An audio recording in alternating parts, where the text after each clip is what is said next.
Beta fish బ్రీడింగ్లో వచ్చేసి అయితే నేనైతే రెడ్ కోయి గ్యాలక్సీని అయితే క్రాస్ బ్రీడింగ్ అయితే చేస్తున్నా. అండ్ ఏంది బ్రో చూడ్డానికి అయితే సేమ్గానే ఉన్నాయి, సో దీంట్లో ఎలాంటి డిఫరెన్స్ లేదు కానీ అనుకుంటారు కదా. సో వీటి మేల్ వచ్చేసి జెనెటిక్ అండ్ ఫీమేల్ వచ్చి జెనెటిక్స్ అయితే కంప్లీట్లీ డిఫరెంట్ అనమాట. సో మేల్కి ఫీమేల్ అస్సలకి సంబంధం లేదు జెనెటిక్స్లో వచ్చేసి అయితే. అండ్ దాన్ని బ్రీడ్ చేస్తే మనకైతే ప్రైస్లో అయితే ఇంకా మంచి అవుట్పుట్ అనేది అయితే వస్తుంది. సో అందుకని అయితే నేనైతే దీని అయితే క్రాస్ బ్రీడింగ్ అయితే చేద్దామని అయితే అనుకుంటున్నా. అండ్ అలానే నేనైతే వీటిని అయితే డైరెక్ట్గా అయితే మనం ఏమైతే మేల్ని ఫీమేల్ని అయితే రిలీజ్ చేసిన ఉండే ఆఫ్టర్ 2 hours తర్వాత అయితే మేల్ అనేది అయితే బబుల్ నెస్ట్ అయితే ఫామ్ చేసింది అనమాట.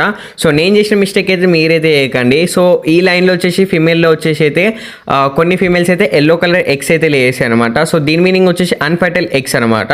బట్ కాకపోతే ఏంటంటే ఈ ఫీమేల్లో వచ్చేసి అయితే అలానే లేసాయి అనమాట ఎగ్స్.